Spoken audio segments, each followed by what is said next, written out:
मीठा दोनों तहर आम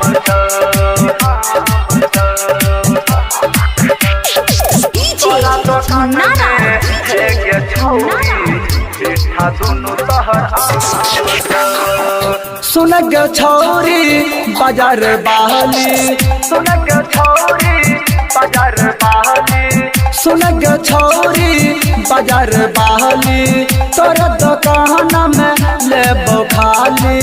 बोल हौले हौले गे तोरा दुकान में है गे छौरी मीठा दोनों तहर आम तोरा दुकान में है गे छौरी मीठा दोनों तहर आम तोरा दुकान में है गे छौरी मीठा दोनों तहर आम सुन गे छौरी बाजार बहली तोरा दुकान में लेबो खाली बोल हौले हौले गे तोरा दुकान में है गे छौरी मीठा दोनों तहर आम तोरा दुकान में है गे छौरी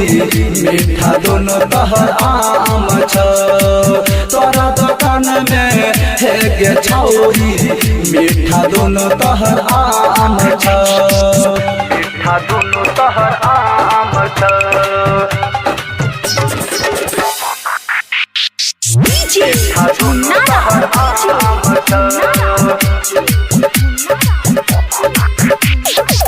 तोरा दुकान में है गे छौरी मीठा दोनों तहर आम भोरे भोरे खोल दुकाना जल्दी हमरा देखब समाना जल्दी हमरा देखब समाना बनी करा बोल छियो परेशाना आके खोल तू अपन दुकाना आके खोल तू अपन दुकाना सुन के गरिया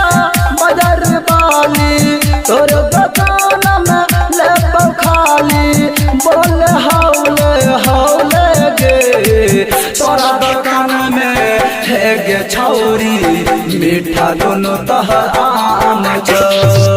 तोरा दुकान में है गे छौरी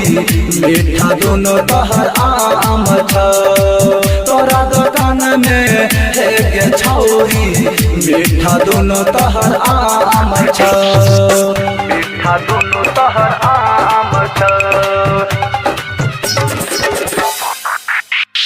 मीठा दोनों तहर आम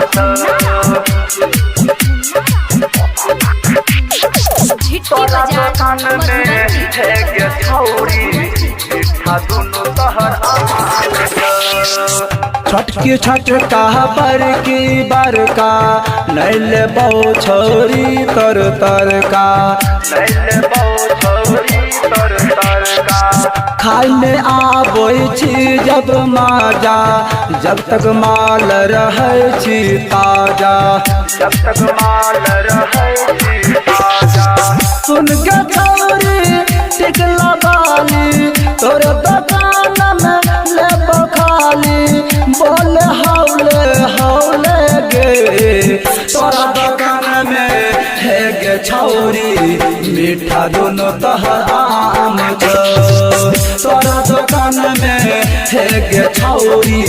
मीठा दोनों तहर आम तोरा दुकान में है गे छौरी मीठा दोनों तहर आम recording studio Raxaul Raghunathpur presented by JM Music।